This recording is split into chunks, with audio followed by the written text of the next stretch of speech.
Yeah, the emotional detox for me was a massive part of this journey for sure, because I had suppressed for so long. I was, really not willing to express what was going on for me emotionally for most of my life. And then suddenly there I was, eating just raw foods. Suddenly I wasn't using foods so much as comfort anymore, and pushing all of my emotions down, which is what most people seem to do. So I had all of this emotional stuff coming up for me, and it was challenging. There was a lot of ups and downs for me. It was in the beginning, very bumpy journey. A lot of bitterness, I found especially, came up for me because I was going through really big shifts, and I would look around me in society and I would see that people were treating me very differently. Now I was in this different body form than before.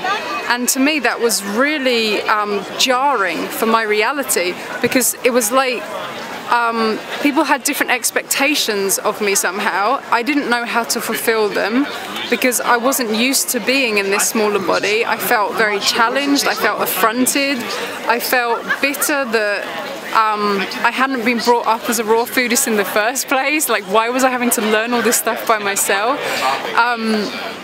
I felt the disparity between my new path in life and the social circle I was used to. There was a lot of everything felt like it was in the air and topsy-turvy, and it was hard. It felt a lot of the time it was hard to find some kind of stability within that.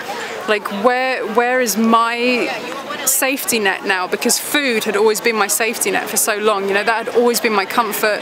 I could always turn to food, and food's such an easy path to take in terms of your crutch to rely on in life, because it's cheap.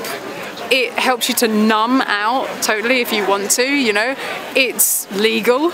It's readily available. People encourage other people to eat a lot, like at parties and stuff. It's social, we have all those kind of emotional connections to food.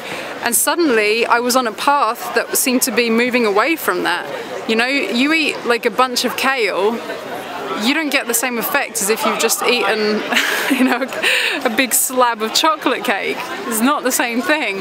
And suddenly I was in that kind of reality. I didn't have that safety net anymore to block myself out with, to just numb out into that emotional void that I used to just go into.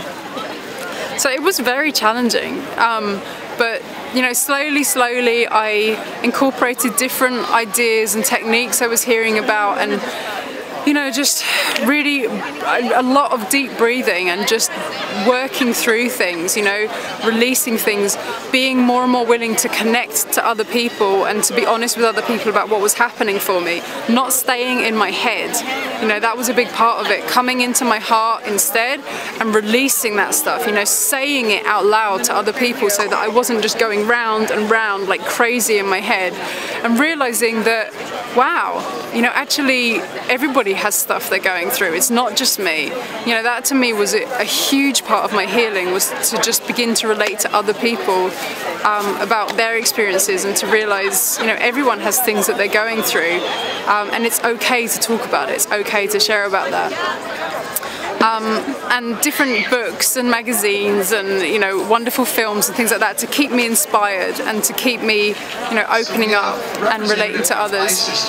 And now I'm at a space where I feel fantastic most of the time, and that to me is bliss. It's like, it's such a release to be able to see so much more clearly the emotional connections between my being and my experiences and food. It's like so many people seem to use food as entertainment or their comfort or something.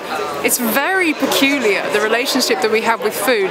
No other animal relates to food in quite the way that humans seem to. Food essentially is fuel to keep this thing going, you know, it's for the physical body.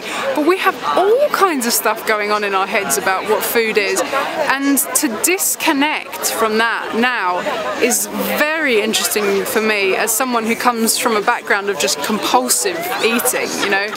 It's very interesting to observe myself have the compulsion to eat something and to just see, well, why? You know, that doesn't make any sense. Like, that's not the answer. I make these fridge magnets that say the answer is not in the fridge because it's not. You know, that's what overeaters do. We think like we have an issue and we reach for the fridge door.